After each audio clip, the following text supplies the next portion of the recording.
You're watching BionicDance. Don't run on automatic, instead, please think.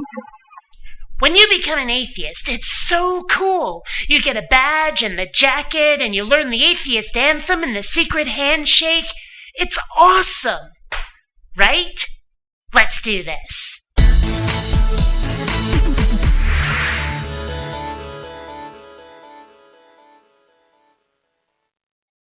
One problem I've found a lot over the years is that people insist that atheism has to be explicit, active disbelief in a god. It's almost like when you become an atheist, you're joining something, like it's an allegiance. And look, I get it. Kind of. When you become a theist, it really is like an allegiance. I mean, there's holy days and rituals and ancient languages and books and a hierarchy of church officials and all that stuff. It really is like joining a club of some kind. And what is atheism after all, if not a bunch of people who are opposed to being all churchy, right? I mean, atheism is just anti-God church, isn't it? Only it's not that at all.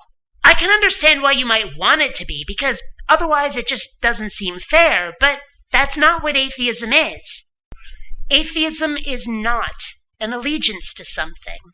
Atheists don't have oaths or holy days or rituals or special clothing or buildings or a hierarchy.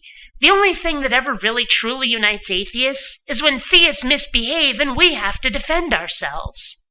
Look at it like this. Suppose people who do believe in a god are more like people who dig on baseball.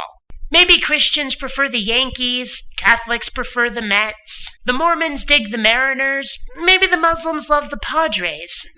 The Scientologists could be one of those freaky Canadian teams, I don't know. Point is, religion is baseball, and all the different denominations are like the different teams you can be a fan of. Well, then the atheists are just people who aren't fans of baseball, who just aren't into it.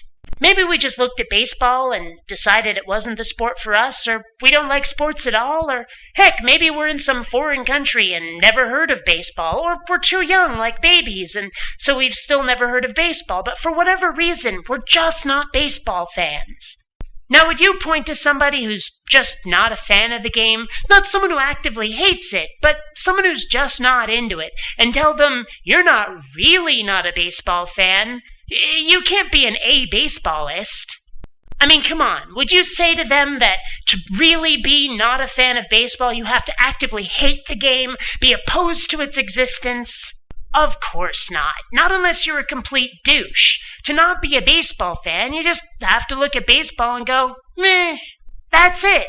Active opposition is not necessary. Well, it's the same with atheism. Atheism is not anti-theism. It's atheism. It's a lack of theism. Now look, like I said, I get it. Kind of. I understand wanting atheism to be the opposition, to be the other side in an us versus them kind of conflict. I get it. It's just not the case. There's more nuance than that. If you absolutely have to have a name for the opposing side, for the anti-religion side, there are words for it. It's just not atheism. Now, terminology should not matter this much. Unless, of course, you want to accurately describe the world, instead of just using pleasing labels for those we disagree with that paint them in the light we prefer.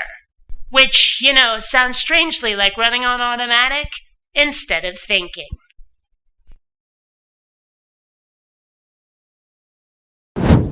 Please take the time to rate this video. And hey, if you dig what I do, subscribe. And please visit my Zazzle store, where you'll find all kinds of BionicDance merchandise. Hey, this is a nice computer you got over here. Be a shame if you didn't rate and something bad happened to it.